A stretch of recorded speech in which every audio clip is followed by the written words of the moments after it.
All right, let's talk movie posters. It's amazing what movie posters create in terms of appeal for a movie, and they tell you a lot about them just inside the movie poster. But there are movie poster styles that fit certain genres of movies. For example, there are some that the comedies or the buddy comedies all tend to have a similar look. Independent films have a similar look. Action movies, similar look. You're going to hit yourself over the head and go, I can't believe I missed the similarities all these years. And in the future, you'll say, golly, Miss Martin, she taught me all of this early on. Can you see how that looks like that genre of movie? I learned that in Miss Martin's class. All right, moving on. Here we go.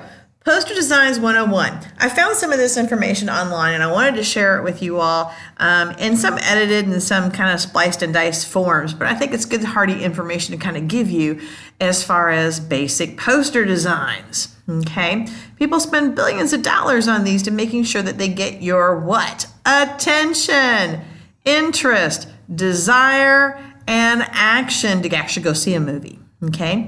So, here's basically what they look for. They're going to grab your attention somehow, right?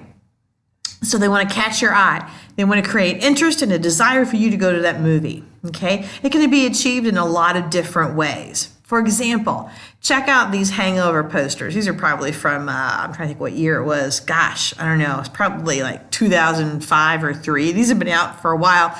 But notice how they use some really cool gradients, in the background. And they have the basic title, all right, and they show a different character every time you saw the movie poster.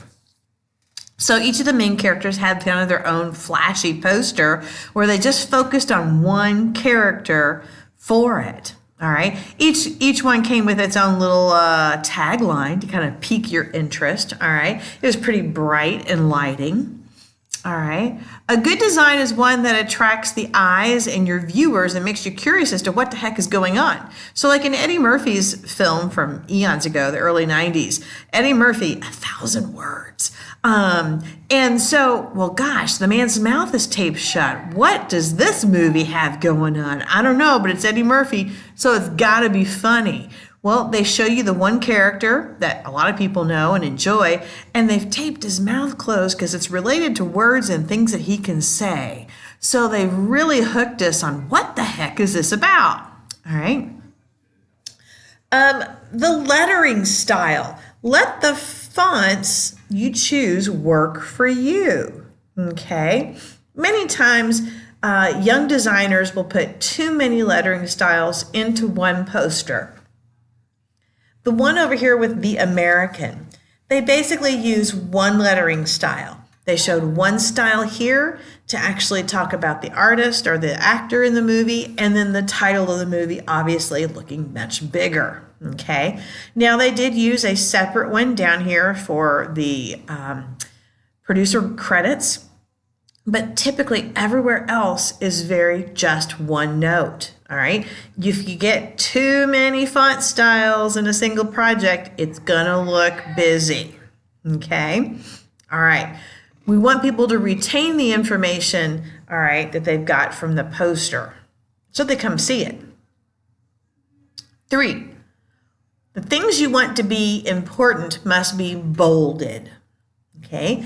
Consequently, some things like titles are then created in bold. The Inception movie poster here. See how very blue and gray this is?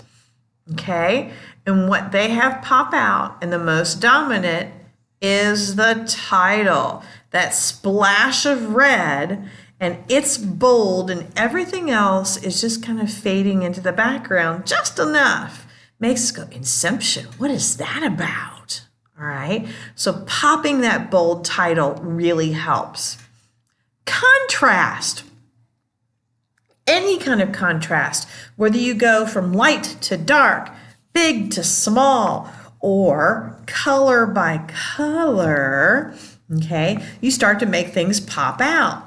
Look at all the movies here that show blues and orange.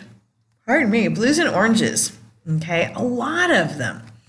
Today we're going to learn about the popular orange-blue contrast. Once you see it, you'll see it everywhere. Pfft, yeah, right. No, seriously, it's everywhere. Okay, so there are certain kinds of color schemes that work really good with posters.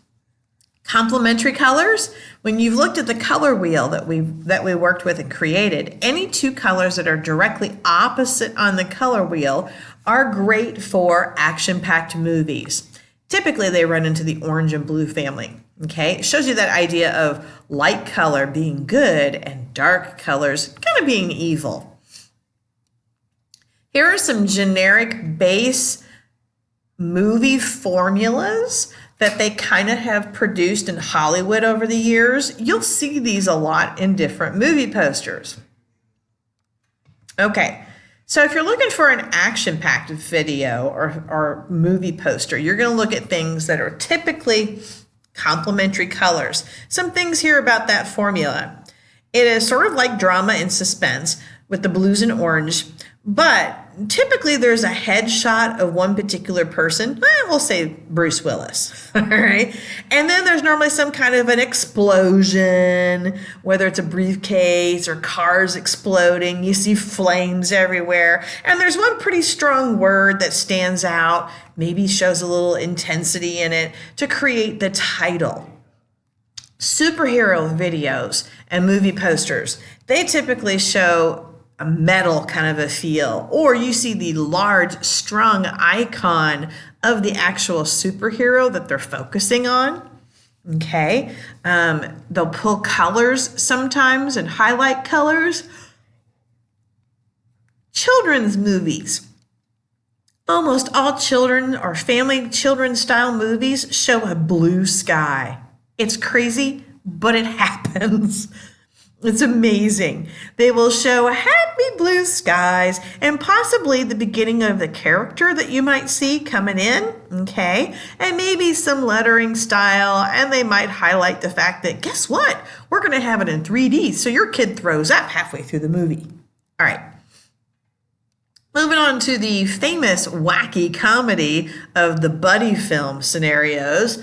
These are mostly done in white backgrounds with brightly red stamped red letters of the title. The famous name of the actors are there. These guys are interacting crazily somehow, and sometimes you might even see that unrated stamp across the bottom because, you know, they might show you more outtakes that are inappropriate for children. Okay. Not far off from that is the romantic comedy. Often, again, with the white background, the woman might be wearing a pink or a red dress, and sometimes the women and the men are back to back, or she is seen as dominating him in some way. There's normally a funny tagline laying around in there somewhere too. Okay.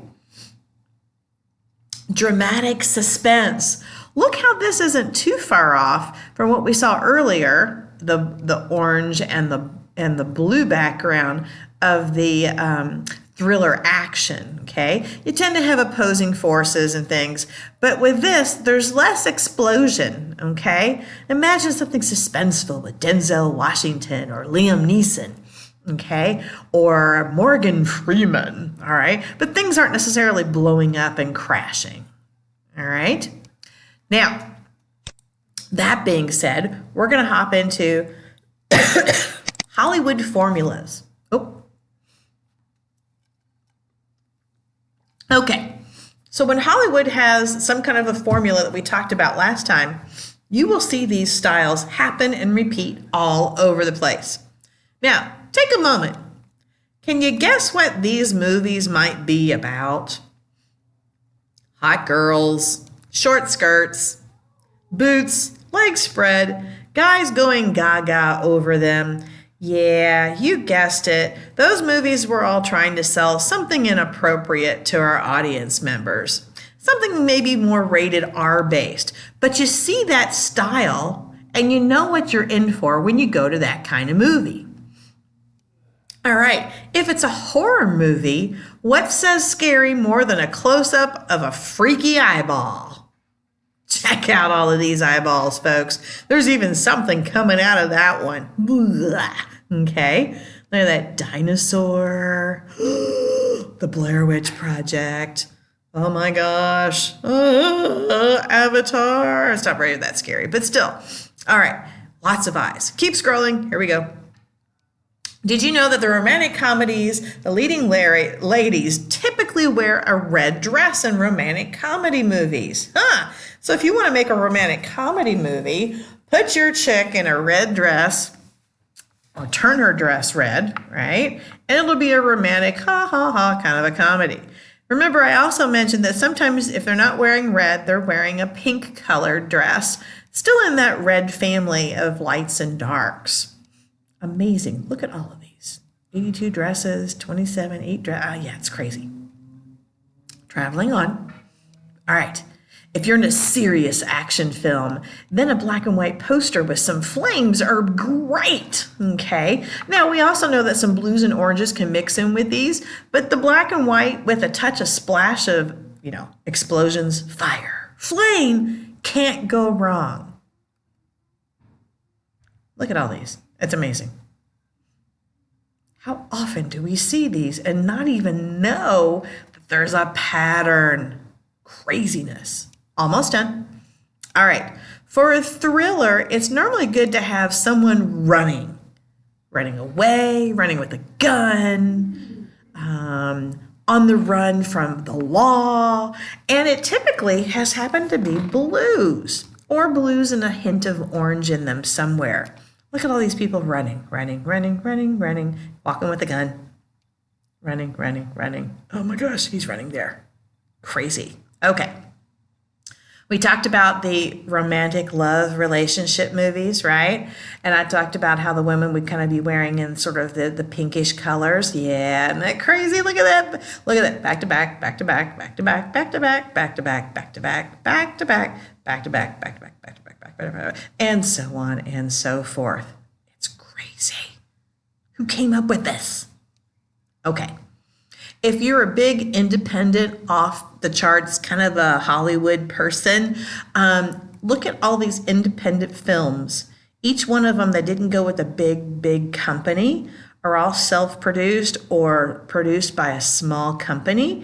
A lot of those end up going to the Cannes Film Festival, etc. They're all yellow.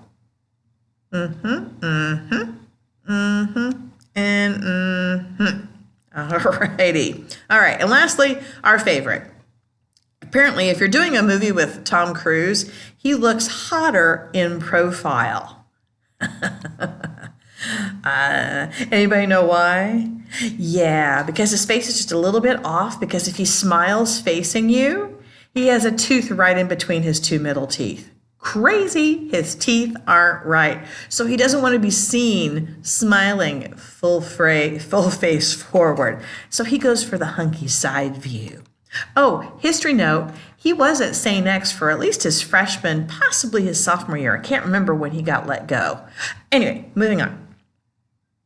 So there you have it. I've given you an overview of all these different kinds of movies and the styles of colors that they tend to use and the feelings that they have with them. So utilize my little chart that I gave you and the instructions to how to work with a certain kind of movie. So if you're trying to sell us on a horror film, okay, for say Operation the Game, right? Well, then maybe you want to go with something with somebody about ready to tweezer out an eyeball. Here's our eyeballs of horror movies way up here, right? Here we go. There they are, Operation, somebody coming in with a pair of tweezers, about ready to pluck it out. Because, remember in Operation, you have to try and get things out before they get zapped, right? All right, carry on, my friends.